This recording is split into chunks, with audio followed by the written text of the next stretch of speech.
Mateus capítulo de número 13, primeira leitura, versículo 1 até o versículo 3, a parte A do versículo 3.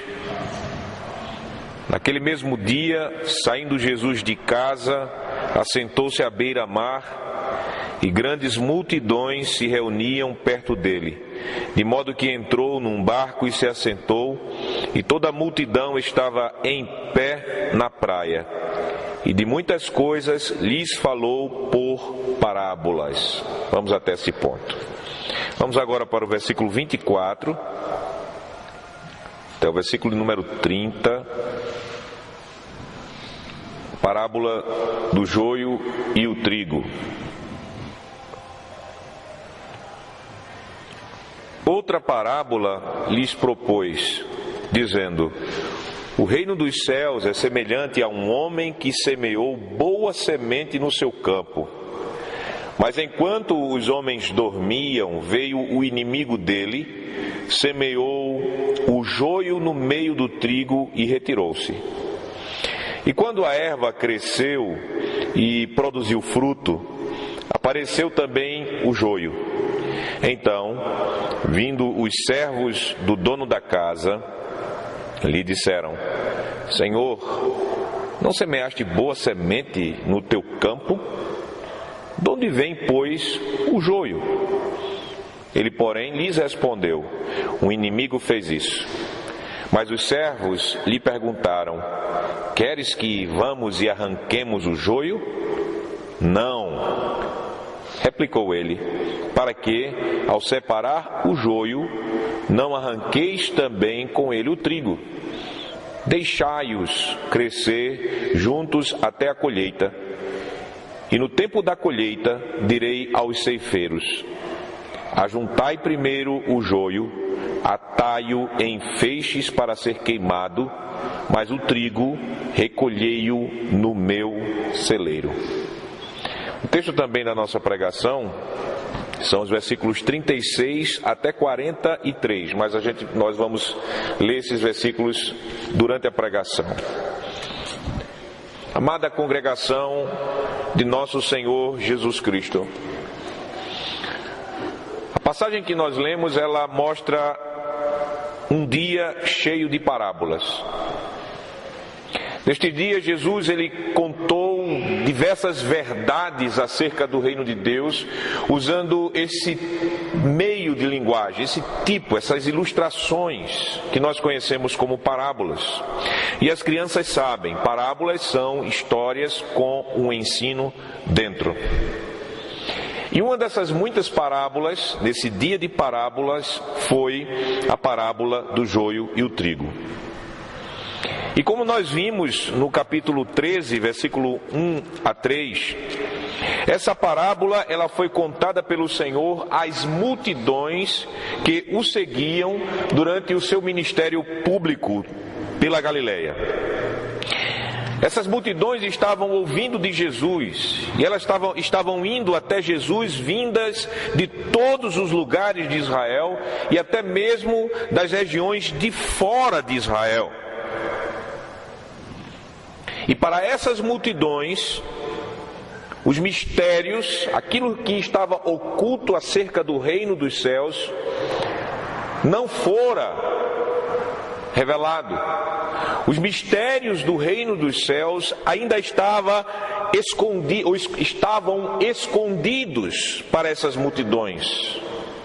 Pois, meus amados irmãos e irmãs, o significado das parábolas não estava sendo contado para elas, para que se cumprisse as escrituras que o profeta Isaías havia profetizado. Que Jesus ele iria falar por parábolas para que as verdades do reino ficassem ocultas para muitas pessoas, para que elas não viessem a se arrepender e serem salvas. Então as multidões, por causa do juízo de Deus, estavam sendo privadas da revelação dos mistérios do reino dos céus. Mas o Senhor Jesus mostrou a sua misericórdia para com os discípulos dele, para os seus amados. E o que é que Jesus fez? Jesus, ele revelou o significado das parábolas aos discípulos. Ele revelou os significados dessas parábolas a nós, aqui. Assim nós vemos que a parábola do joio, vamos para o versículo de número 24 até o versículo de número 30, ela foi contada às multidões, mas quando nós chegamos no versículo de número 36 até o versículo de número 43, que é o texto de nossa palavra nesta noite, da palavra do Senhor para nós nesta noite, nós vemos Jesus Cristo, ele despedindo as multidões, versículo de número 36, então, despedindo as multidões, foi Jesus para casa. Ele voltou para casa, para o lugar onde ele repousava, junto com os seus discípulos, e chegando-se a ele, os seus discípulos disseram: explica-nos a parábola do joio do campo. Então percebam que era um momento íntimo de Jesus com os discípulos dele. Ele estava em casa e não mais à beira da praia. E os seus discípulos não haviam entendido o significado da parábola do joio do campo, o joio e o trigo. E agora o Senhor, ele vai dar o significado dessa parábola, explicando cada elemento daquilo que ele havia contado. E isso é uma grande tentação quando nós estamos estudando as parábolas, quando pregadores estão expondo as parábolas. A tentação é que eles vão querer dar significados a cada elemento da parábola, que vai além dos significados que Jesus ele havia contado. Mas essa tentação nós não iremos cair aqui. Nós iremos seguir a cada explicação que o Senhor Jesus mesmo deu, para fazer aos seus discípulos entendido o mistério do reino dos céus que a parábola do joio tinha, para que eles aprendessem, para que nós aprendêssemos aqui. E o Senhor, assim, ele vai começar a explicar a parábola do joio e o trigo, dando aos seus discípulos uma mensagem que eu trago no seguinte tema: Jesus Cristo separará os filhos do maligno dos que são os filhos do reino. Nesse dia, os justos resplandecerão como o sol. Vamos para a explicação da parábola. Os discípulos, eles pediram a Jesus a explicação da parábola. Então Jesus, ele, a partir do versículo 37, ele responde. Jesus, ele diz: o que semeia a boa semente é o Filho do Homem. Aqui eles puderam entender que Jesus, ele estava falando dele mesmo, quando ele disse que o reino dos céus é semelhante a um homem que semeou boa semente no seu campo. É dele mesmo que ele está falando, porque ele fala do Filho do Homem. Esse nome, Filho do Homem, é um título que era dado ao Messias, ao Cristo. Daniel falou do Filho do Homem, daquele que havia recebido o poder de Deus, aquele que implantaria o reino de Deus nessa terra. Então Jesus diz: o Filho do Homem é o semeador da boa semente.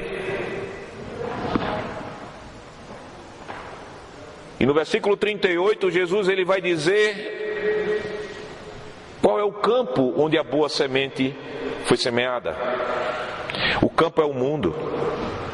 Percebam, meus amados irmãos, como a visão de Cristo acerca do reino e acerca da sua obra em semear a boa semente não se restringia a Israel, aos judeus. Não se restringia à Palestina, ao Oriente Médio.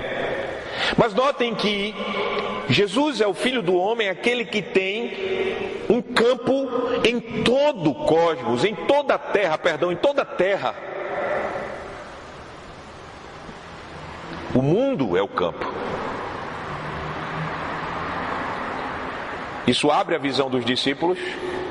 Os discípulos agora não vão pensar que só Israel, sim, ali em Israel, Deus está trazendo o seu reino à terra. O mundo. E aí Jesus, nesse mesmo versículo, ele vai dar a explicação sobre os outros elementos da parábola. Ele vai falar sobre a boa semente. Quem é esta boa semente? Aqui não é o Evangelho. Essa boa semente, veja o texto, são os filhos do reino.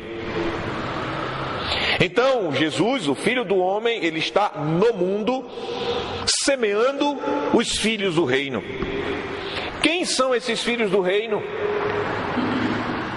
Esses filhos do reino são aqueles que Deus escolheu de antemão para serem súditos do seu reino. São aqueles que em sua vida manifestam um coração voluntariamente submisso ao rei, submisso a Deus. São aqueles que amam a promessa vindoura da restauração do novo céu e da nova terra. Estes são a boa semente. Estes são aqueles que o Filho de Deus está semeando no mundo inteiro. Seja lá entre os judeus em Israel, seja no Oriente Médio, seja na Europa, seja nas Américas, seja na Ásia como um todo, na Oceania, no mundo, Deus, Jesus Cristo, o Filho do Homem, está semeando essa boa semente que são os filhos do reino.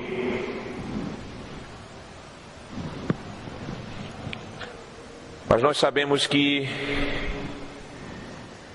como Jesus falou, junto aos filhos do reino foi semeado o joio. Quem é o joio? O versículo de número 38 diz: o joio são os filhos do maligno. Nós sabemos, irmãos e irmãs, que desde a queda a terra está dividida em dois grupos de pessoas: os filhos de Deus e os filhos dos homens. E filhos dos homens é outro modo de falar sobre os filhos do maligno. Como nós aprendemos lá em Gênesis capítulo 6, quando diz que os filhos de Deus viram as filhas dos homens e acharam elas muito bonitas, se apaixonaram por elas, casaram com elas, e desta união surgiram gigantes, homens valentes. Ali nós vemos aquela divisão que aconteceu já no Éden, quando Satanás tentou a mulher, tentou Adão, ambos caíram. E naquele momento Deus prometeu fazer uma divisão em toda a humanidade, separando aqueles que eram descendentes da mulher e os descendentes da serpente. Os descendentes da mulher representam a igreja, os filhos do reino. Os descendentes da serpente representavam os descendentes espirituais de Satanás, do diabo. Essas duas humanidades, podemos dizer assim, estão andando juntas nesta terra, desde o Éden, e se manifesta em toda a história. Então o joio está para os filhos do maligno. Lembrem-se que esses filhos do maligno não estavam só entre as nações pagãs, não. Em João capítulo 8, Jesus Cristo ele enfrentou aqueles que dentre o povo de Israel não estavam crendo em sua palavra e estavam tentando matá-lo. Jesus Cristo disse a eles: vocês não creem em mim, porque o vosso pai é o diabo. Então notem, meus amados irmãos, que na terra existem os filhos do reino, que são representados na boa semente, que estão sendo plantados pelo Filho do Homem no mundo, e existe o joio, que são os filhos do maligno. Esses filhos do maligno, eles são plantados por quem? Jesus, ele falou: Versículo 39. O inimigo. O inimigo que semeou, quem é? É o diabo.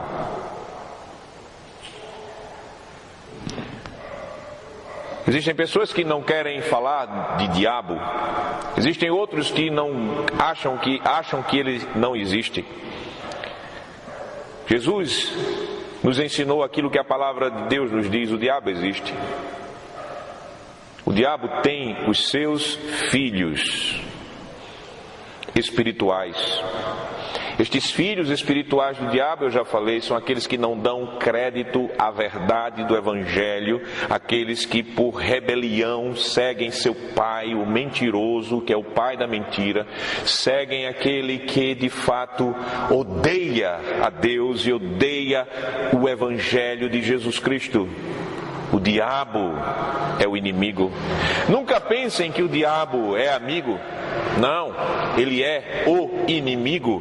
E ele fez o quê? O texto nos diz que o diabo semeou junto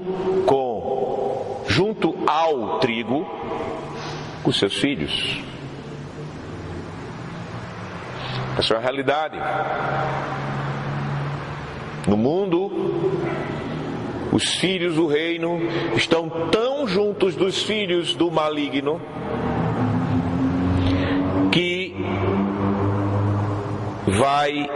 vão somente ser separados definitivamente em um momento de nossa história.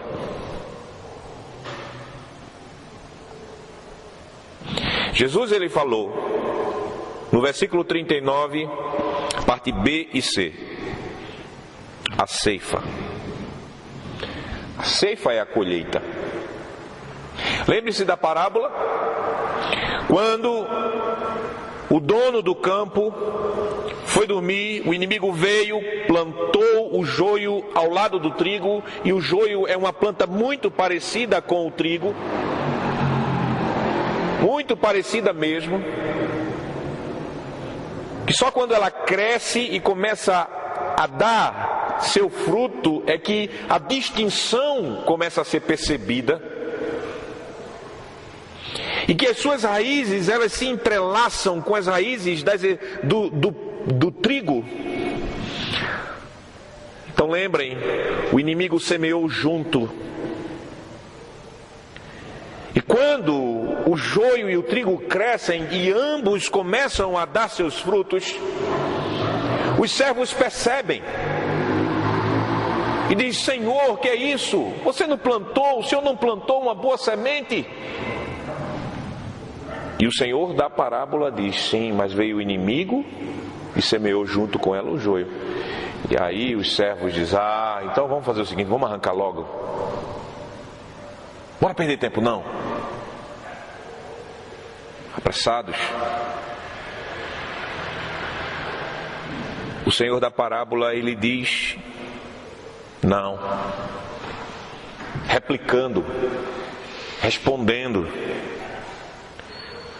para que não separando o joio, não arranqueis também com ele o trigo. Esperem mais um pouco,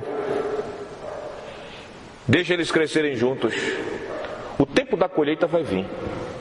E quando chegar o tempo da colheita, eu vou dizer aos ceifeiros: ajuntem primeiro o joio, ate-o em feixes para ser queimado, mas o trigo recolhei no celeiro.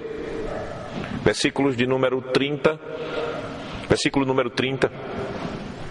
Então notem, Jesus lá no versículo de número 39, ele vai dizer esse tempo exato, quando o joio será tirado do trigo, de junto do trigo, ambos serão separados, é na ceifa. Há um tempo para isso. E essa ceifa quando será? Jesus diz: a ceifa é a consumação do século. Aqui está projetando a nossa visão, meus amados irmãos, que essa separação entre os filhos do reino e os filhos do maligno só acontecerá de fato e definitivamente quando o Senhor Jesus voltar. É a consumação, quando diz dessa era, é a consumação do século. É quando esse tempo chegar, o tempo de nossa história, desse mundo caído chegar ao fim, e isso acontecerá quando o Senhor Jesus Cristo, Ele voltar. Jesus, Ele voltará. Nós não sabemos a hora, nem o dia, nem o ano, mas nós sabemos que Ele disse para nós: eis que venho sem demora. E nós estamos muito mais próximos deste dia do que os apóstolos que estavam ouvindo isto e pregando essa verdade.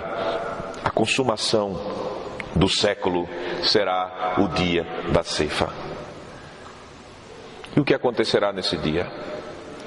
O texto nos diz que os anjos, veja o versículo de número 39, eles são os ceifeiros. Quando nós lemos na Bíblia, nós aprendemos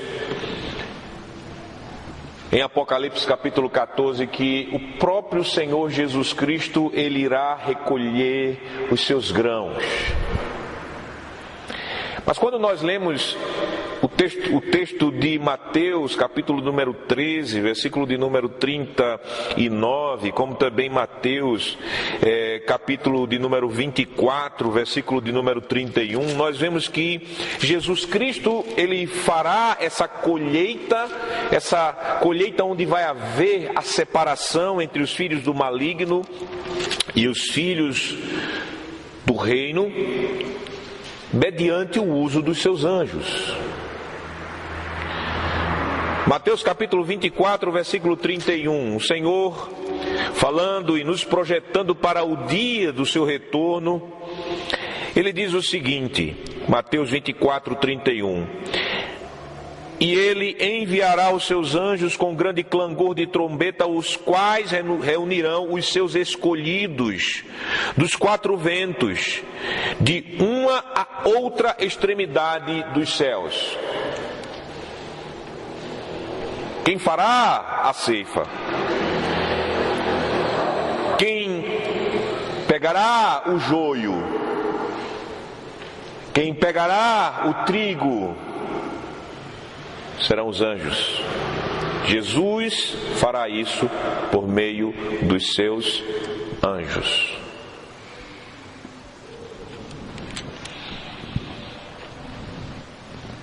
A nossa visão é projetada para o dia da consumação. Quando o Senhor fará a ceifa.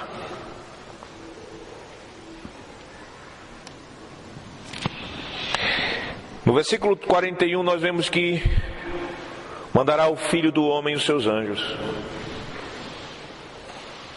Os anjos estão debaixo da ordenança de Cristo, porque Ele é Deus, Ele é o Filho do Homem. Todo o poder lhe foi entregue nos céus e na terra. Os anjos são os seus soldados, são os seus servos. Esses anjos, eles irão no mundo, nos quatro cantos deste mundo, e eles começarão a ajuntar, e eles ajuntarão do seu reino tudo aquilo que produz escândalo e os que praticam iniquidade. Veja aqui que nós temos as características e as obras do joio. Porque os anjos, eles virão e eles recolherão o que produz escândalo e os que praticam a iniquidade. O que caracteriza o joio é o seu amor pelo pecado. Um amor tão grande pelo pecado que eles amam quebrar a lei do Senhor. Joio é uma planta, é uma espécie de planta um tipo de erva daninha, é uma questão de natureza. Enquanto que o trigo não, o trigo é uma semente selecionada. Boa semente. Agora, é claro, eu estou usando a linguagem da parábola, porque nós sabemos que enquanto seres humanos, nós somos joio de um mesmo saco. Quem faz a distinção é o Evangelho, é o poder, é a eleição, é a soberania de Deus, o amor e a graça de nos escolher e nos transformar de joio para trigo. Mas usando aqui, Jesus ele não quer falar de eleição aqui, Jesus não quer falar de regeneração, Jesus ele está falando para os seus discípulos, pois eles estão vendo, eles vão enfrentar, eles estão participando, eles estão provando junto deles e até neles escândalos e iniquidades.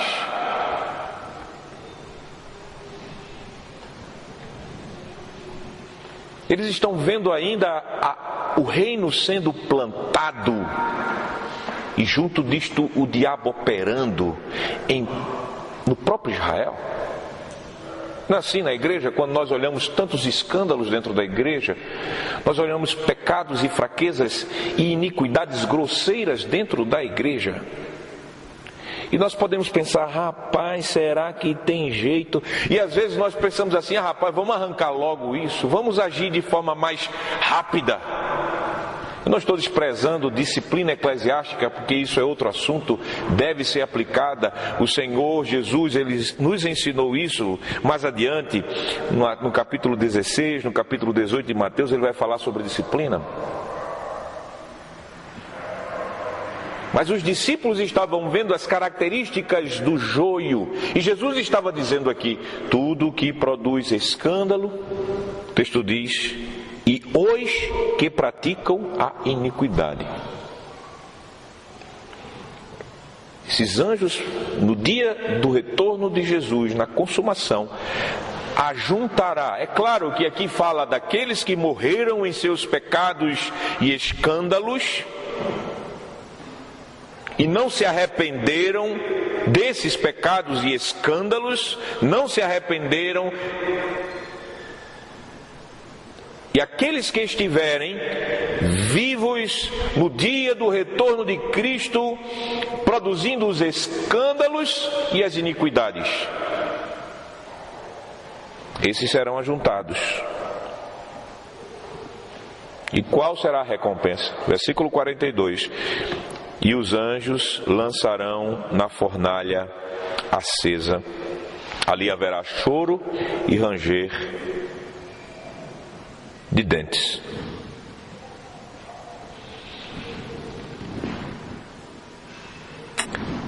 O fim dos que produzem escândalos e aqueles que amam a iniquidade será vergonha, dor, tristeza eternos.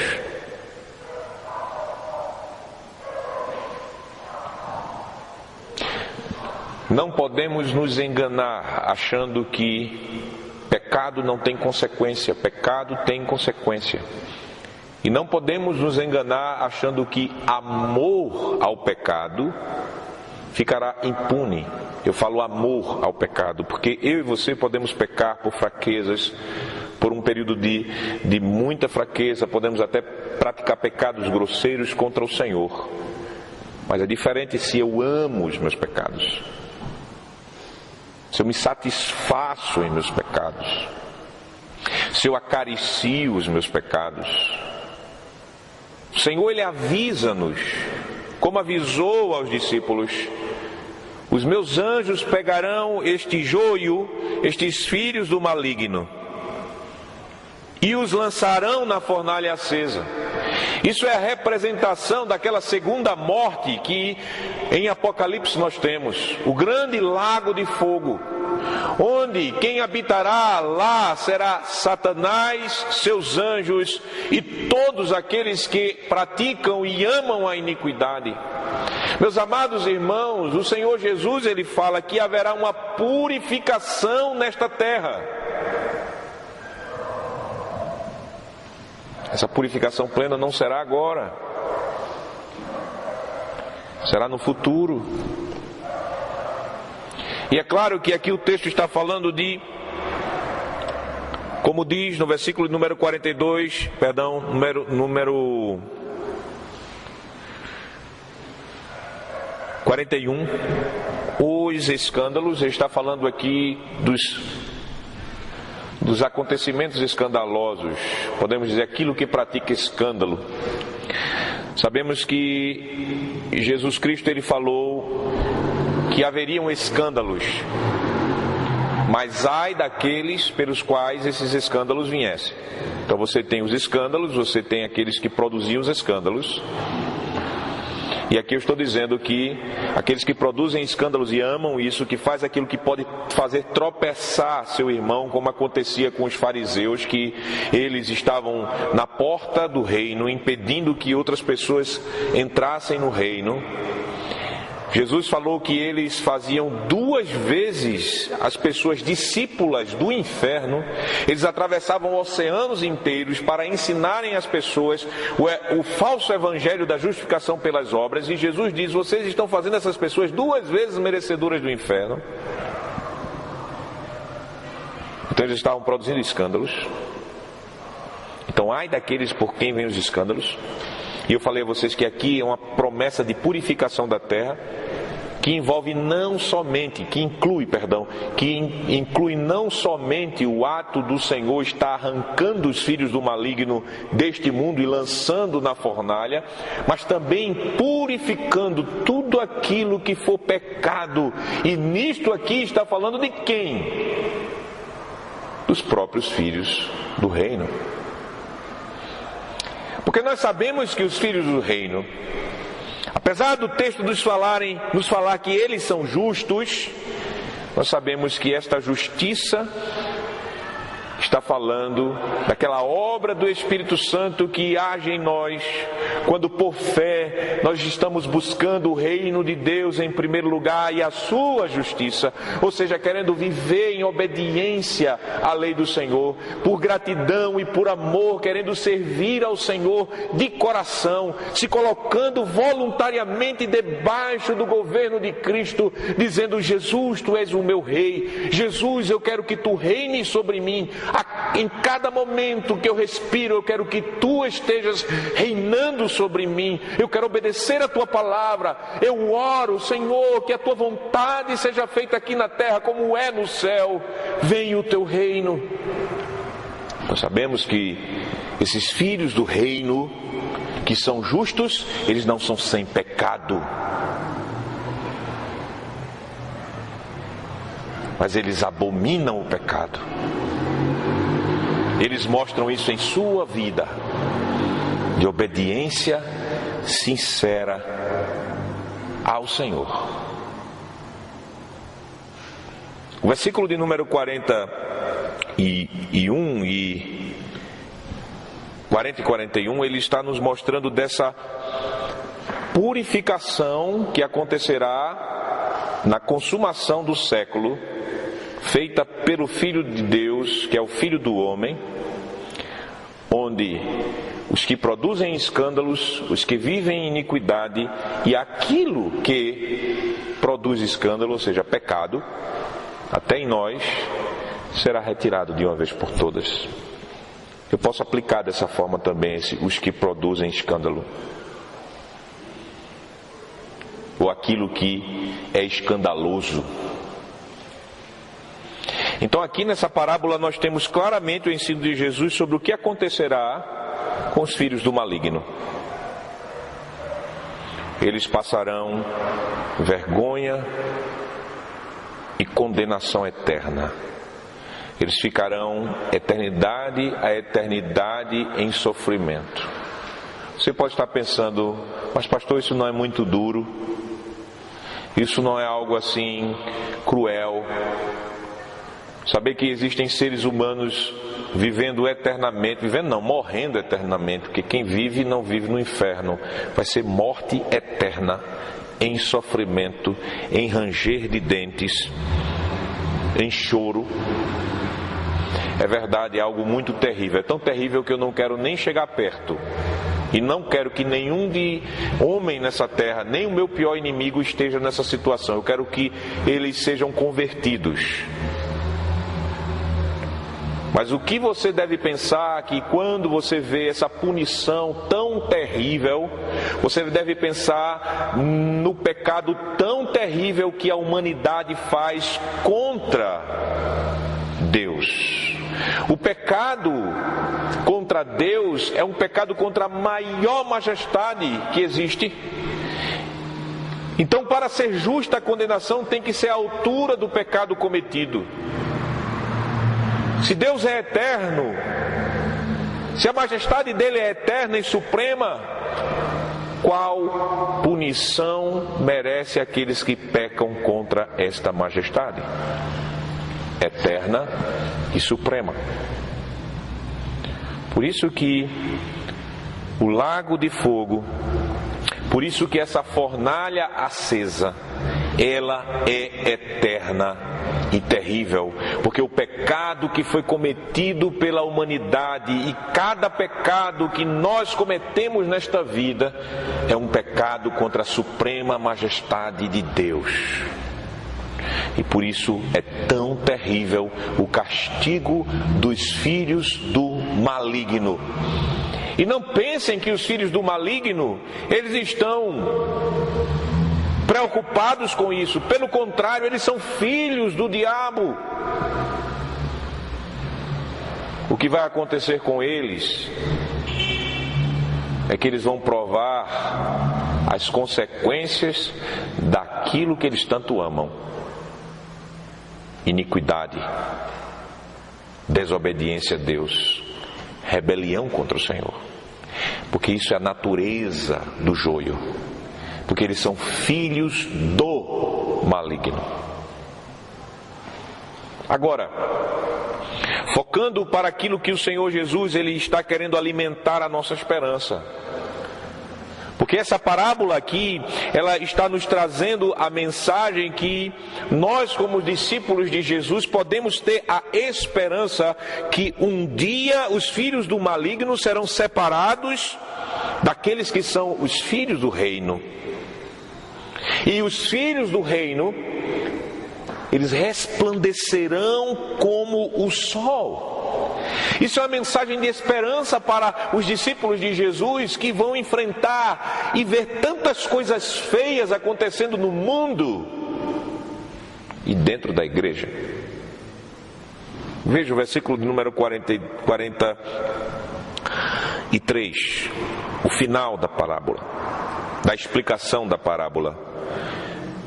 Então, os justos resplandecerão como o sol no reino de seu Pai.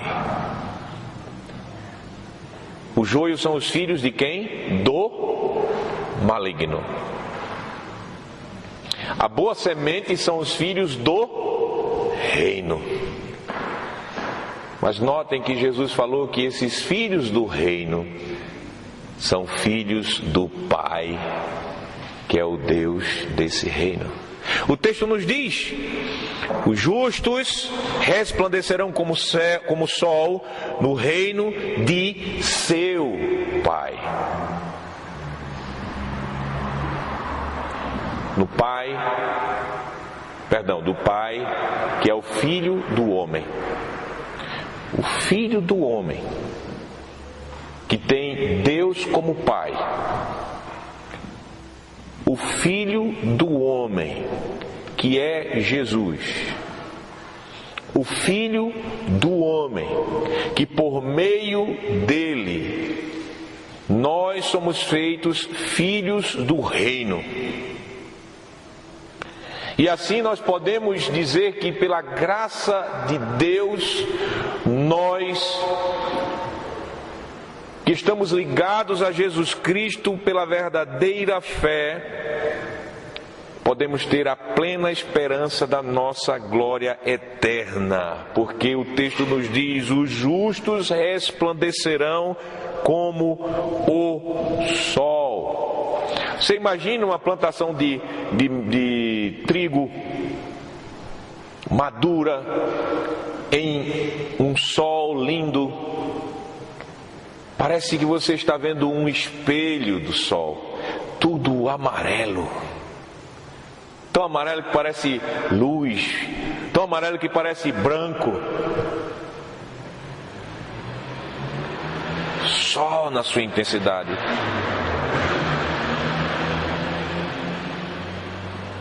Isso será a glória. Essa glória não se vê aqui nessa terra. Essa glória não se dá neste corpo que você tem e que eu tenho, que sofre a degeneração com o passar do tempo. Essa glória não é conquistada por nós aqui. Essa glória os justos terão no dia da volta do Filho do Homem, na consumação deste século, quando os justos, aqueles que são os filhos do reino, aqueles que estão colocados dentro do reino, aqueles que são a boa semente que o Filho do Homem está plantando no mundo inteiro, naquele dia, eles terão, no dia quando eles estiverem maduros, ali, meus amados irmãos, nós estaremos em corpos ressurretos. Porque a palavra de Deus nos diz que quando o Filho de Deus ele vir nos buscar, aqueles que estão mortos ressuscitarão primeiro, aqueles que estiverem vivos, em um piscar de olhos serão transformados. Nós teremos corpos gloriosos como tem o Senhor Jesus Cristo agora. Nos encontraremos com Ele nas nuvens dos céus. Então, meus amados irmãos, o juízo do Senhor será implantado e ali os filhos de Deus, os filhos do reino, os justos em Cristo, serão manifestados a todo o mundo, diante de todos os filhos do maligno, diante de todos aqueles que desprezaram esses servos do Senhor, estes justos. E a causa deles que eram tidas como causa de homens e como causa inglória, neles todos verão a glória de Cristo e eles estarão resplandecendo como o próprio sol da justiça, o Senhor.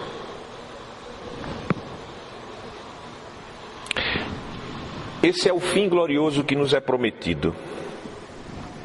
Prometido a você que é filho do reino. Prometido a cada verdadeiro discípulo de Jesus. Essa será a realidade no reino do Pai, do Filho do Homem. A realidade no reino de Cristo. No reino de seu Pai, Jesus diz. No reino do Filho do Homem. Como você está esperando esse dia? Com esperança? Como você está vivendo o hoje? Como você consegue interpretar os escândalos, os que produzem escândalos e aqueles que estão junto com você e vivendo em iniquidade? Como você pode entender a sua vida agora nesse estado que nós estamos aqui, onde ainda não temos essa glória resplandecente como o sol que Jesus promete a nós que teremos na consumação do século? Como? Eu pergunto não só aos pais, mas aos filhos também, porque vocês têm as promessas do reino. Jesus, Ele quer que nós como discípulos, Ele revela esse mistério a mim e a você, que estamos aqui ouvindo a pregação, ouvindo a palavra dEle, para que você alimente a esperança em Cristo, para que você saiba que os filhos do reino, aqueles que são chamados de justos, eles têm uma glória eterna a eles reservada. Para isso, o Filho do Homem veio para se humilhar, tomando a forma de servo, sendo obediente até a morte e morte de cruz, vestindo o nosso corpo, tomando a nossa natureza, sendo o verdadeiro homem, para que nós um dia, sejamos um dia vestido de toda a glória que Ele conquistou para nós, em alma e em corpo. Não haverá mais pecado, não haverá mais morte, não haverá mais corrupção, nem na alma, nem no corpo. Seremos tão resplandecentes como o sol. Alimente sua esperança nisso. Tenha certeza que esse dia chegará, o dia da ceifa, quando o Senhor Jesus, Ele separará os filhos do maligno daqueles que são filhos do seu reino. E nesse dia, os justos resplandecerão como o sol. Essa é a promessa do Filho do Homem para todos aqueles que pertencem ao reino de seu Pai. Amém. Oremos ao Senhor.